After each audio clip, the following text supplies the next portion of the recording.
मौलाना Tauqeer jail में, लेकिन उनका नेक्सस जो है वो बहुत बड़ा है।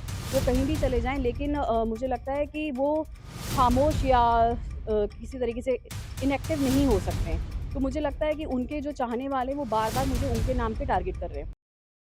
देखिए 18 तारीख की बात है, मैं उसी दिन लखनऊ से वापस आई थी, मेरी एक मीटिंग थी और शाम के समय में वापस आई तो 9 साढ़े 9 बजे करीब की बात थी। एक आदमी मेरे घर में घुसा और उसने सीधा मेरे बारे में पूछा कि निदा कहाँ है, निदा कहाँ है? मेरे घर पे जो हाउस हेल्प रहते हैं उन्होंने मतलब आश्चर्य होके पूछा कि ऐसे कोई आता नहीं है हमारे घर में, पहली बात। और उसने कुर्ता पजामा पहन रखा था, टोपी लगा रखी थी, एक बैग था उसके पास, काले रंग के कपड़ों में था। तो मैं नीचे आई, मैंने उससे पूछा, "क्या बात है?" तो उसने मुझे मेरे बारे में पूछते मेरे ऊपर ही चाकू निकाल लिया। फिर घर में इतना दहशत भरा माहौल हो गया, अब हम लोग चीखने लगे, हम लोगों ने फ़ोन करा पुलिस को, उसको धक्का दे के निकाला, तो वो घर से निकला। उसके बाद 112 की पुलिस आई, पुलिस ने मामला देखा, उसके बाद चौकी इंचार्ज साहब आए औ और चौकी इंचार्ज साहब ने कहा कि चलिए अभी तो हम कुछ नहीं कर सकते, आप ताला लगा कर बैठिए।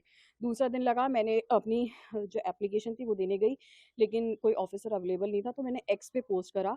मैंने एक्स पे पोस्ट करा, फिर मैंने टैग करा यूपी पुलिस को और क्या कहते हैं, बरेली पुलिस, दोनों को टैग करा, उस पे रिप्लाई भी आया, लेकिन पुलिस का अभी तक कोई एक्शन नहीं हुआ। उन्होंने कोई एफआईआर नहीं लिखी है और किसी को अरेस्ट भी नहीं करा है। किन लोगों पर शक है इस तरह से बार-बार हमला कराते हैं, परेशान करते हैं, कौन लोग हैं?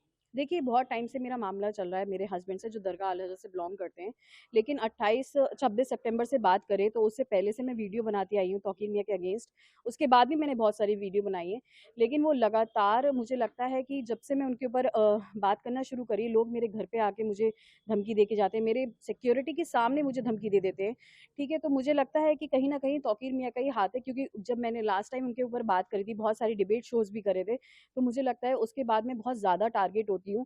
मैं जहाँ से अभी मैं थोड़े दिन पुरानी ही बात करूँ, जिस दिन गवर्नर साहब यहाँ आए थे, तब भी मुझे टारगेट किया जा रहा था मेरे घर के पास। तो मुझे लगता है कि ये सेंस ऑफ इनसिक्योरिटी बहुत ज़्यादा बढ़ गया है और लोगों के मन में जो मेरे मेरे लिए भावना है वो बहुत ज़्यादा खराब हो चुकी है कि मैं जहाँ जा रही हूँ, मैं अपने घर में ही नहीं सेफ हूँ, तो मैं बाहर की तो बात ही छोड़ दूँ अब। मौलाना तौकीर इस वक़्त जेल में है, तो वो कैसे मदद मुझे लगता है कि मौलाना तौकीर जेल में, लेकिन उनका नेक्सस जो है वो बहुत बड़ा है। वो कहीं भी चले जाएँ, लेकिन मुझे लगता है कि वो खामोश या किसी तरीके से इनएक्टिव नहीं हो सकते हैं।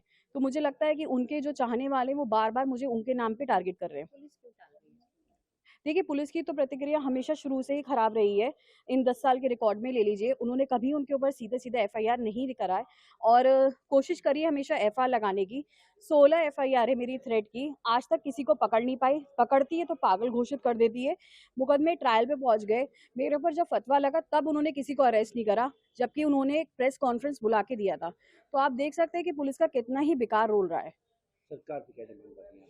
सरकार से मेरी यही डिमांड है कि मैं डिमांड भी नहीं कह सकती, कि एक रिक्वेस्ट है कि जिस जो ये सब कर रहे हैं उन्हें अरेस्ट करे।